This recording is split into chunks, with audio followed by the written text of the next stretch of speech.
ನಮಸ್ಕಾರ ನನ್ನ ಪ್ರೀತಿಯ ವೀಕ್ಷಕರಿಗೆಲ್ಲ ಅಮಿತ್ ವ್ಲಾಗ್ಸ್ಗೆ ತಮ್ಮೆಲ್ಲರಿಗೂ ಸ್ವಾಗತ.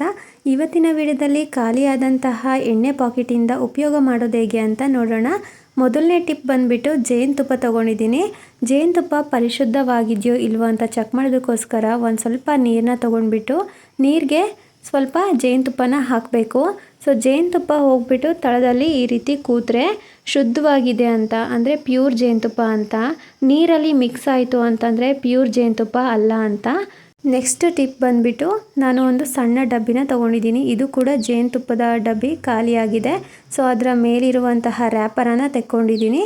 ಈಗ ಡಬ್ಬಿ ಮುಚ್ಚಳಗೆ ನಾನು ಪಿನ್ನನ್ನು ಈಟ್ ಮಾಡ್ಕೊಂಡ್ಬಿಟ್ಟು ಹೋಲ್ ಮಾಡ್ಕೊಳ್ತಾ ಇದ್ದೀನಿ. ಒಂದು 4ರಿಂದ 5 ಹೋಲ್ ಮಾಡಿಕೊಂಡ್ರೆ ಸಾಕು. ನೋಡಿ ನಾನಿಲ್ಲಿ 5 ಹೋಲನ್ನು ಮಾಡ್ಕೊಂಡಿದ್ದೀನಿ. ಈಗ ಡಬ್ಬಿದು ಮುಚ್ಚಳ ಏನಿದೆ ಅದನ್ನು ತೆಕ್ಕೊಳ್ತಾ ಇದ್ದೀನಿ. ಸೊ ತೆಕ್ಕೊಂಡ್ಬಿಟ್ಟು ಡಬ್ಬಿ ಒಳಗಡೆ ಸ್ವಲ್ಪ ಉಪ್ಪು ಹಾಕ್ಕೊಳ್ತಾ ಇದ್ದೀನಿ, ಹಾಗೆ ಸ್ವಲ್ಪ ಖಾರದ ಪುಡಿ ಹಾಕ್ಕೊಳ್ತಾ ಇದ್ದೀನಿ. ಈಗ ಡಬ್ಬಿಗೆ ಮುಚ್ಚಳನ ಮುಚ್ಚಿಬಿಟ್ಟು ಶೇಕ್ ಮಾಡ್ಕೊಳ್ಬೇಕು ಸ್ವಲ್ಪ. ಸೊ ನೋಡಿ ಈ ಥರ ಶೇಕ್ ಮಾಡಿಕೊಂಡ್ರೆ ಉಪ್ಪು ಖಾರ ಮಿಕ್ಸ್ ಆಗುತ್ತೆ. ಸೊ ಇದನ್ನು ನಾವು ಹಣ್ಣುಗಳಿಗೆ ಹಾಕ್ಕೊಳ್ಬೋದು, ಅಥವಾ ಮೊಟ್ಟೆ ಬೇಯಿಸ್ಕೊಂಡು ಕಟ್ ಮಾಡ್ಕೊಂಡಿರ್ತೀವಲ್ವ ಮೊಟ್ಟೆ ಮೇಲೂ ಕೂಡ ಹಾಕ್ಕೊಳ್ಬೋದು. ಸೊ ಈ ಥರ ಉಪ್ಪು ಖಾರ ಪುಡಿ ಅಲ್ಲದೆ ನಾವು ಪೆಪ್ಪರ್ ಪೌಡರು ಕೂಡ ಹಾಕಿ ಇಟ್ಕೊಳ್ಬೋದು. ನಾನಿಲ್ಲಿ ಮಾವಿನಕಾಯಿಗೆ ಹಾಕಿಬಿಟ್ಟು ತೋರಿಸಿದ್ದೀನಿ. ನೆಕ್ಸ್ಟ್ ಟಿಪ್ಸ್ ಬಂದುಬಿಟ್ಟು ನಾನು ಖಾಲಿಯಾದಂತಹ ಜೇನುತುಪ್ಪದ ಬಾಟಲ್ನ ತೊಗೊಂಡಿದ್ದೀನಿ. ಸೊ ಜೇನುತುಪ್ಪದ್ದು ರ್ಯಾಪರ್ ಕೂಡ ತೆಗೆದಿದ್ದೀನಿ. ಸೊ ನೀಟಾಗಿ ವಾಶ್ ಮಾಡ್ಕೊಂಡಿದ್ದೀನಿ. ಈಗ ಬಾಟಲ್ನ ಉಲ್ಟಾ ಹಾಕಿಬಿಟ್ಟು ಈ ರೀತಿ ಒಂದು ದಾರನ ತೊಗೊಂಡ್ಬಿಟ್ಟು ಪ್ಲಾಸ್ಟರ್ ಹಾಕ್ಕೊಳ್ತಾ ಇದ್ದೀನಿ, ವೈಟ್ ಪ್ಲಾಸ್ಟರು. ಸೊ ಈ ರೀತಿ ಹಾಕ್ಕೊಂಡ್ರೆ ಟೈಟಾಗಿರುತ್ತೆ. ಈಗ ಗಂಟು ಹಾಕ್ಕೊಳ್ಬೇಕು. ಸೊ ನೋಡಿ ಈ ಥರ ಗಂಟು ಹಾಕ್ಕೊಂಡು ನಾವು ರೆಡಿ ಮಾಡ್ಕೊಳ್ಬೇಕು. ಸೊ ಇದೇ ಥರ ಒಂದು 2ರಿಂದ 3 ಗಂಟು ಹಾಕ್ಕೊಂಡ್ರೆ ಸಾಕು. ಸೊ ನಾನು ವಿಡಿಯೋದಲ್ಲಿ ಯಾವ ರೀತಿ ತೋರಿಸ್ತಾ ಇದ್ದೀನೋ ಅದೇ ರೀತಿ ಗಂಟು ಹಾಕ್ಕೊಳ್ಬೇಕು. ಸ್ವಲ್ಪ ಗಂಟು ಹಾಕ್ಕೊಳ್ಳುವಾಗ ಜಾರ್ತಾ ಇರುತ್ತೆ. ಸೊ ಗಾಜಿನ ಬಾಟ್ಲು ಆಗಿರೋದ್ರಿಂದ ಹುಷಾರಾಗಿ ಹ್ಯಾಂಡಲ್ ಮಾಡಬೇಕು. ಸೊ ನೋಡಿ ಈ ಥರ ನಾನು 3 ಗಂಟನ್ನು ಹಾಕ್ಕೊಳ್ತಾ ಇದ್ದೀನಿ. ಸೊ ಹಾಕಿಬಿಟ್ಟು ತೋರಿಸ್ತಾ ಇದ್ದೀನಿ ನೋಡಿ. ಹಾಗೆ ನಿಮ್ಮ ಹತ್ರ ಒಂದು ರಿಕ್ವೆಸ್ಟು, ನೀವಿನ್ನೂ ನನ್ನ ಚಾನಲ್ನ ಯಾರೆಲ್ಲ ಸಬ್ಸ್ಕ್ರೈಬ್ ಮಾಡದೆ ಈ ವಿಡಿಯೋ ನೋಡ್ತಾ ಇದ್ದೀರಾ, ದಯವಿಟ್ಟು ಸಬ್ಸ್ಕ್ರೈಬ್ ಮಾಡಿಕೊಂಡು ಈ ವಿಡಿಯೋ ನೋಡಿ.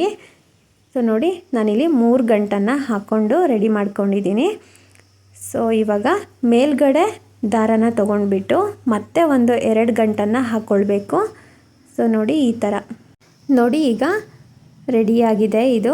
ಸೊ ಇವಾಗ ನಾನು ಸ್ವಲ್ಪ ನೀರು ಹಾಕ್ಕೊಳ್ತಾ ಇದ್ದೀನಿ ಬಾಟಲ್ ಒಳಗಡೆ. ಈಗ ಮನಿ ಪ್ಲ್ಯಾಂಟನ್ನು ಇಡ್ತಾ ಇದ್ದೀನಿ.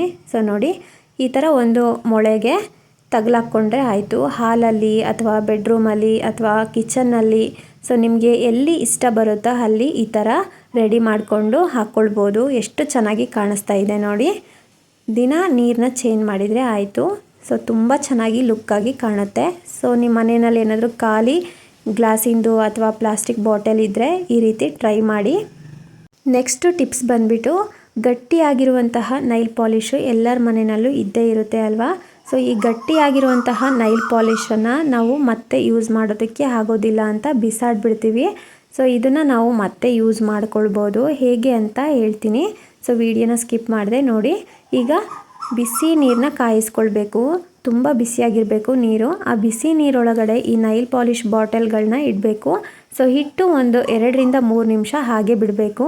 ಸೊ ಬಿಟ್ಟ ಮೇಲೆ ಅದು ಈಟಿಗೆ ಮೆಲ್ಟ್ ಆಗಿಬಿಡುತ್ತೆ. ಸೊ ಚಾಕ್ಲೇಟ್ಸ್ ಎಲ್ಲ ಮೆಲ್ಟ್ ಆಗುತ್ತೆ ಅಲ್ವಾ, ಆ ರೀತಿ ಮೆಲ್ಟ್ ಆಗುತ್ತೆ ನೋಡಿ. ನಾನು 3 ನಿಮಿಷ ನೀರಿನಲ್ಲಿ ಹಾಗೆ ಬಿಟ್ಟಿದ್ದೆ. ಸೊ ಈಗ ತೋರಿಸ್ತಾ ಇದ್ದೀನಿ ನೋಡಿ, ಸ್ವಲ್ಪ ಮೆಲ್ಟ್ ಆಗಿದೆ ನೈಲ್ ಪಾಲಿಶು. ಸೊ ಹಚ್ಚಿಬಿಟ್ಟು ತೋರಿಸ್ತಾ ಇದ್ದೀನಿ ನೋಡಿ. ಸೊ ಇದು ಫುಲ್ಲು ಗಟ್ಟಿಯಾಗಿತ್ತು ನೈಲ್ ಪಾಲಿಶು. ಸೊ ಈಗ ಮೆಲ್ಟ್ ಆಗಿಬಿಟ್ಟು ನೀಟಾಗಿ ಹತ್ಕೊಳ್ತಾ ಇದೆ ನೋಡಿ. ನಾನು ಎಲ್ಲ ನೈಲ್ ಪಾಲಿಶ್ಗಳನ್ನೂ ಹಚ್ಬಿಟ್ಟು ತೋರಿಸ್ತೀನಿ. ಸೊ ಎಷ್ಟು ನೀಟಾಗಿ ಸ್ಪ್ರೆಡ್ ಆಗ್ತಾ ಇದೆ ಅಂತ. ಸೊ ನೀವು ಕೂಡ ಇದೇ ಥರ ಟ್ರೈ ಮಾಡ್ಬೋದು. ಸೊ ನೋಡಿ ಎಷ್ಟು ಚೆನ್ನಾಗಿ ಹತ್ಕೊಂಡಿದೆ ಅಂತ. ಸೊ ಹಾಗೆ ಇನ್ನೂ ಒಂದು ನೈಲ್ ಪಾಲಿಶ್ ಇದೆ ಅಲ್ವಾ, ಇದು ಫುಲ್ ಖಾಲಿಯಾಗಿದೆ. ಸೊ ಹಾಗಾಗಿ ಇದು ಮೆಲ್ಟ್ ಆಗಿಲ್ಲ.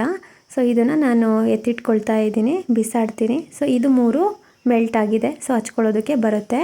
ನೆಕ್ಸ್ಟ್ ಟಿಪ್ಸ್ ಬಂದುಬಿಟ್ಟು, ಸೊ ನಾನು ಖಾಲಿಯಾಗಿರುವಂತಹ ಒಂದು ಸ್ಕೆಚ್ ಪೆನನ್ನು ತೊಗೊಂಡಿದ್ದೀನಿ.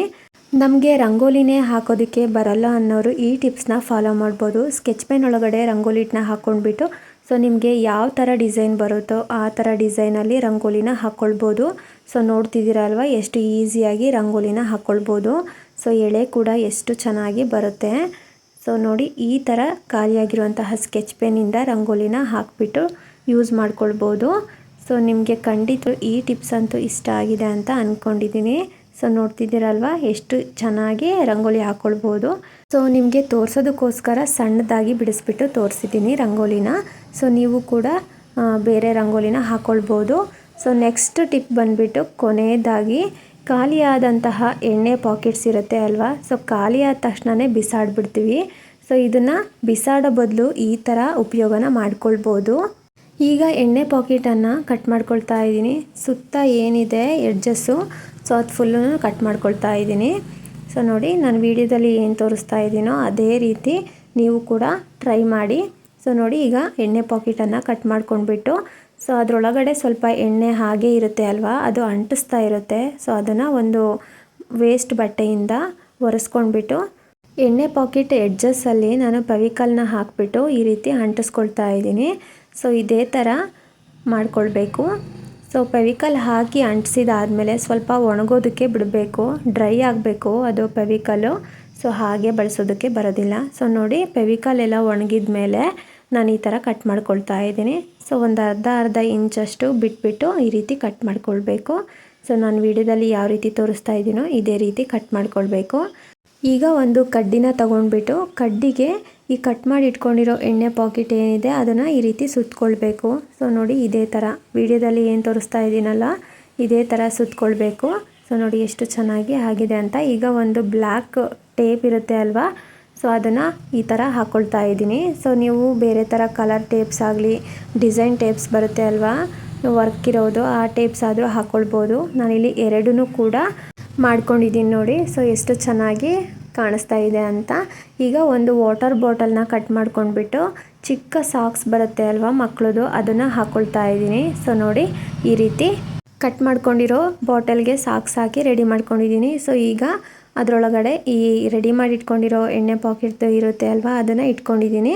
ಸೊ ಹಾಗೆ ಒಂದು ಫ್ಲವರನ್ನು ಇಟ್ಕೊಳ್ತಾ ಇದ್ದೀನಿ. ಸೊ ನಾನು ಒರಿಜಿನಲ್ ಫ್ಲವರನ್ನು ಇಟ್ಕೊಂಡಿದ್ದೀನಿ. ನಿಮ್ಮ ಹತ್ರ ಪ್ಲಾಸ್ಟಿಕ್ ಫ್ಲವರ್ ಇತ್ತು ಅಂತಂದರೆ ಅದನ್ನು ಇಟ್ಕೊಳ್ಳಿ. ಸೊ ನೋಡಿ ಎಷ್ಟು ಚೆನ್ನಾಗಿ ಕಾಣಿಸ್ತಾ ಇದೆ ಅಂತ. ಇದನ್ನು ನೀವು ಮಾಡೋ ಬದಲು ನಿಮ್ಮ ಮಕ್ಕಳು ಹತ್ರ ಮಾಡಿಸ್ರಿ, ಆ್ಯಕ್ಟಿವಿಟೀಸ್ ಥರ ತುಂಬ ಚೆನ್ನಾಗಿರುತ್ತೆ. ಇದನ್ನು ನೀವು ಸ್ಟಡಿ ಟೇಬಲ್ ಮೇಲೆ, ಹಾಲಲ್ಲಿ ಅಥವಾ ಕಿಚನಲ್ಲಿ ಎಲ್ಲಿ ಬೇಕಾದರೂ ಇಟ್ಕೊಳ್ಬೋದು. ಸೊ ಇವತ್ತು ತೋರಿಸಿರುವಂತಹ ಟಿಪ್ಸ್ಗಳೆಲ್ಲ ನಿಮಗೆ ಇಷ್ಟ ಆಗಿದೆ ಅಂತ ಅಂದ್ಕೊಂಡಿದ್ದೀನಿ. ಇಷ್ಟ ಆಗಿದ್ದರೆ ಪ್ಲೀಸ್ ನನ್ನ ಚಾನಲ್ನ ಸಬ್ಸ್ಕ್ರೈಬ್ ಮಾಡ್ಕೊಳ್ಳಿ, ಹಾಗೆ ಲೈಕ್ ಮಾಡೋದು ಮಾತ್ರ ಮರಿಬೇಡಿ. ಹಾಗೆ ನಿಮ್ಮ ಫ್ರೆಂಡ್ಸ್ಗೆ ಫ್ಯಾಮ್ಲೀಸ್ಗೆಲ್ಲ ಈ ವಿಡಿಯೋನ ಶೇರ್ ಮಾಡಿ, ನೀವು ಕೂಡ ಟ್ರೈ ಮಾಡಿ. ಈ ವಿಡಿಯೋನ ನೋಡಿರೋ ತಮ್ಮೆಲ್ಲರಿಗೂ ಧನ್ಯವಾದಗಳು.